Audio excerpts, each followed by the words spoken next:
The sun was barely up when the rumble of Harley engines shook the quiet mountain town of Granite Ridge. It was a place forgotten by the world, one main road, one diner, and a biker clubhouse on the edge of town where the Hells Angels kept their base. Inside the clubhouse kitchen, a small woman named Lena stirred a pot of chili with trembling hands. Her lip was split, still swollen, and she tried to hide it beneath her falling hair. She'd been the cook there for 3 weeks, and not once had she looked any of the men in the eye. She worked quietly, kept her head down, and disappeared before sunset. No one asked questions. In a place like this, everyone had ghosts. But one man, Ryder, the club's vice president, had a knack for noticing the kind of pain people tried to bury. He was tall, broad-shouldered, with gray streaks in his beard and eyes that had seen too much. Once a feared biker in the California chapters, he'd left behind the worst of the outlaw life after losing his younger brother to a drug deal gone wrong. Now, he ran this chapter like a fortress for lost souls, men trying to escape their past, people trying to rebuild what the world stole from them. And when Lena showed up asking for a job, he didn't question it. He just said, "If you can cook, you're family." But that morning, as he walked into the kitchen for his coffee, he saw something that stopped him cold.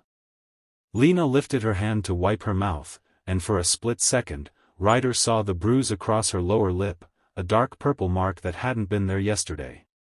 Her sleeve slipped down, and another bruise, faint but visible, wrapped around her wrist.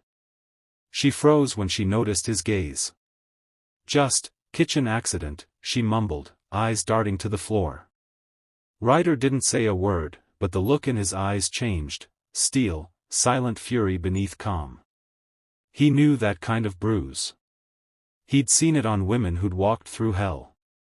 Later that day, while the guys played pool and the engines roared outside, Ryder watched her through the glass window as she loaded supplies into the pantry.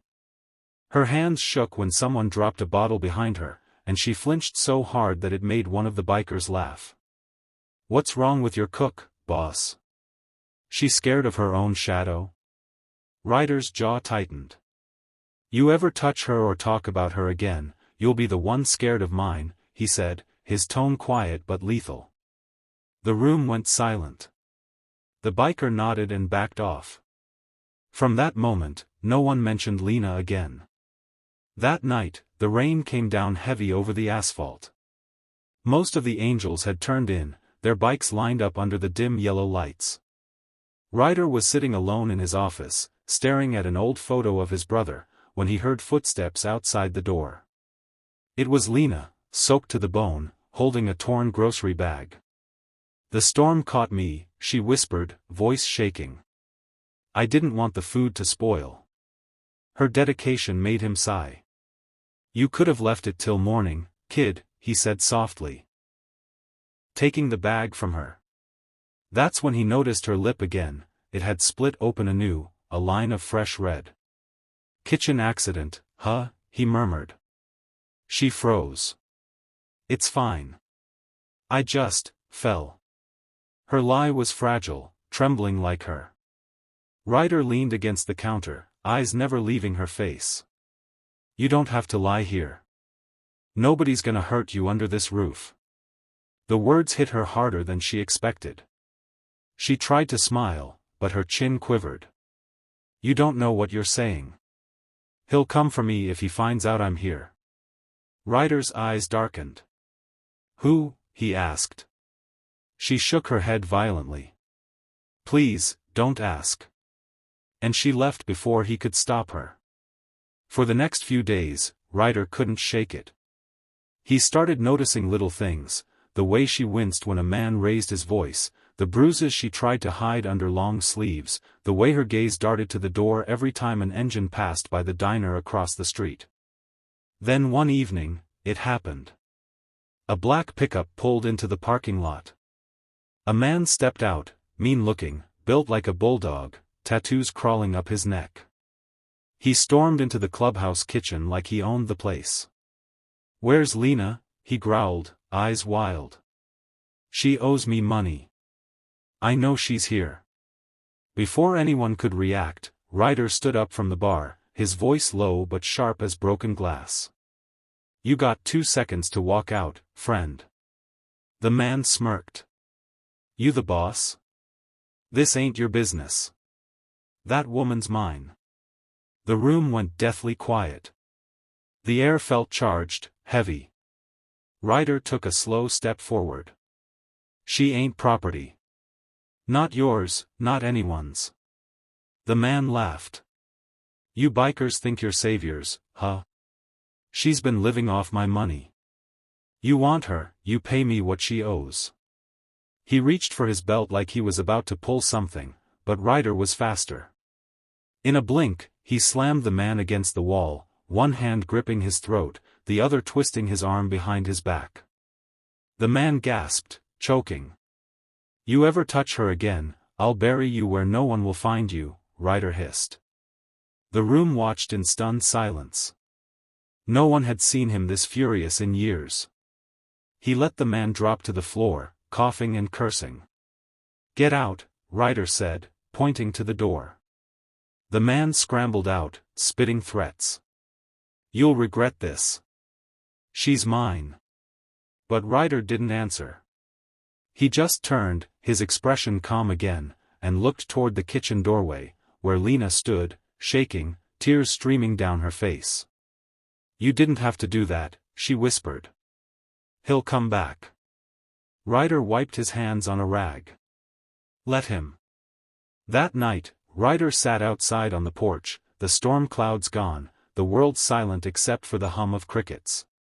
Lena came out quietly, holding 2 mugs of coffee. She sat beside him without saying a word. For a long time, they just listened to the night. Then, softly, she said, "You shouldn't get involved with people like me." Ryder gave a faint smile. "People like you? You mean good people who got hurt by monsters?" "Yeah, I've met a few." She laughed sadly. "You don't understand. He's dangerous. He's not going to stop." Ryder took a sip, eyes on the horizon. "Neither will I." The wind blew gently, brushing the dust off the porch rail. Something shifted in her that moment, hope, maybe for the first time in years. When she stood to leave, Ryder stopped her with a question, "What's his name?" She hesitated, then whispered, "Trevor." Ryder nodded once, like he was filing the name away. "Go get some rest, Lena." She left quietly, but that night, Ryder didn't sleep. He sat there until sunrise, thinking about a name and a bruise. He'd spent years trying to stay out of trouble, trying to be better. But some kinds of evil didn't deserve peace. And when morning came, he pulled on his leather jacket, grabbed his helmet, and rode out of Granite Ridge without a word to anyone. By noon, he was 50 miles south, at a rusted-out gas station where a few old angels still hung around. "You know a guy named Trevor?" he asked one of them. The man frowned. "Trevor Kane?" "Yeah, runs a chop shop near the border." "Bad news. Heard he's been pushing women around too." Ryder's jaw clenched. "Yeah. I figured." He rode on, the desert heat blurring the horizon, thoughts storming in his head. When he found Trevor's shop, he didn't go in guns blazing. He parked, waited, watched. There were 4 men inside, all armed. He waited until Trevor came out, yelling at a worker, slamming the hood of a car. The sight of him made Ryder's blood boil. But before he could move, he saw something else, a van parked nearby, the same brand of supplies Lena used at the clubhouse. His heart dropped. Trevor wasn't just tracking her, he'd already found her. Ryder turned his bike around, dust kicking up under his tires, and rode faster than he ever had before. When he reached the clubhouse, the gate was open. The kitchen door was swinging. Inside, dishes were broken on the floor. And Lena was gone. His heart thundered in his chest. On the table, he found a note, smudged, hastily written, "Don't come after me. He said he'll kill you if I don't go." Ryder crushed the paper in his fist. "Over my dead body, he muttered. As the evening fell, Ryder gathered the angels. The air was thick with tension. "She's one of us," he said, voice low but burning. "And we don't leave family behind." The men nodded. They didn't ask questions. They just grabbed their helmets. Engines roared to life one by one, echoing through the valley like thunder. Somewhere out there, Lena was being dragged back into the same nightmare she'd escaped, and Ryder was coming for her. The road stretched long and dark ahead, but this time, he wasn't running from his past. He was riding straight into it. And as the bikes thundered through the night, a promise burned in his mind: this wasn't just about saving her. It was about ending the kind of evil that thought it could own someone. Forever. The night was black as oil when Ryder and his brothers thundered down Highway 9, their engines howling across the mountains like an approaching storm.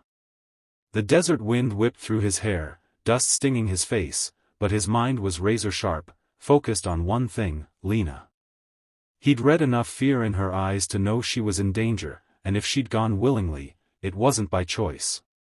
Behind him, a dozen bikers followed, their headlights slicing through the dark like ghostly spears. "She's family," Ryder had told them before they rode out, and in this brotherhood, that was enough. The Hell's Angels didn't take kindly to those who hurt their own. Somewhere out there, a man named Trevor Kane thought he could break a woman and walk away. Tonight, he was going to learn what it meant to be hunted by the wrong kind of man. As they neared the county line, Ryder slowed his bike, raising a gloved hand. They stopped under the flickering light of an abandoned diner. The smell of gasoline hung thick in the air. "She's not far," Ryder said, his voice cutting through the wind.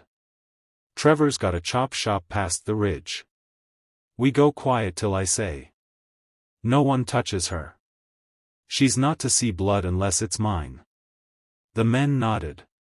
They knew what that meant. Ryder was ready to take every hit, every bullet, if it meant getting her back safe.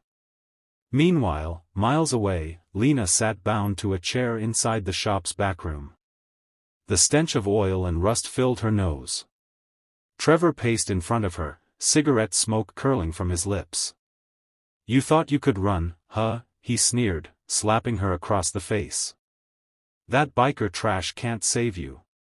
You're mine, you hear me? You owe me everything." She didn't cry this time. She just stared at him, silent, defiant. That scared him more than tears ever could. "You think he's gonna come for you?"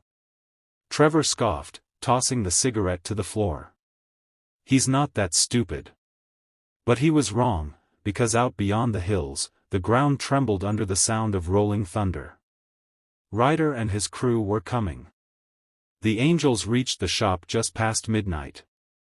The place was surrounded by junk cars and corrugated steel, a fortress of metal and rust. Ryder parked his Harley in the shadows, scanning the perimeter. 2 guards stood outside, smoking. He signaled his men. One by one, they slipped through the darkness like ghosts. A muffled crack echoed, a guard dropped. Another turned, confused, and found a boot to his chest. Silence followed. The bikers moved in formation, a lifetime of street fights making them one solid machine. Ryder went through the side door, careful, deliberate. Inside, the dim light flickered over car parts, beer bottles, and chaos. Voices drifted from the back. Trevor's laugh was unmistakable, loud, cruel, echoing through the garage.